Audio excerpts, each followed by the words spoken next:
আপনাদের যাদের শত্রু রয়েছে, যাদের দুশ্মন রয়েছে আর ভাবতেছেন এই দুশ্মন আপনার মারাত্মক ক্ষতি করে ফেলতে পারে, আপনি সে ভয়ে আতঙ্ক সর্বদা আপনার জীবনটাকে কাটাচ্ছেন আর মনে মনে ভাবতেছেন কোন সময় জানি এই শত্রু, এই দুশ্মন আমার ক্ষতি সাধন করে।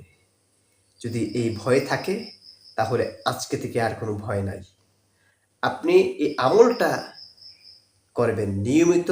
আপনি ঈশার নামাজের পরে এই আমলটা যদি করতে পারেন, এই শত্রু আপনার বন্ধু হয়ে যাবে। সুবহানাল্লাহি বিহামদিহি, সুবহানাল্লাহিল আযীম। কি সেই আমল? অত্যন্ত সহজ একটি আমল। সেটি হচ্ছে দুরুদ ইব্রাহিম, অর্থাৎ আমরা নামাজের মধ্যে যে দুরুদ শরীফ পড়ি, সেই দুরুদ শরীফ প্রথমে আপনি অজু অবস্থায় 11 বার পাঠ করবেন। 11 বার পাঠ করার পরে সূরাতুল ফিল আপনি 41 বার পাঠ করবেন। সূরাতুল লাহাব আপনি 41 বার পাঠ করবেন। পাঠ করার পরে আপনি আবার ওই 11 বার দুরুদ ইব্রাহিম পাঠ করবেন।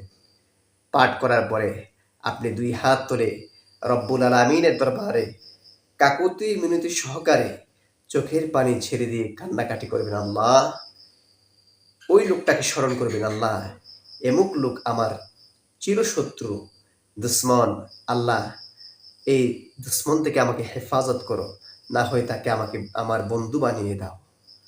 যদি আপনি এই আমলটা নিয়মিত করতে পারেন, দেখবেন 1 সপ্তাহের মধ্যেই আপনি এই ভালো রেজাল্ট পেয়ে যাবেন।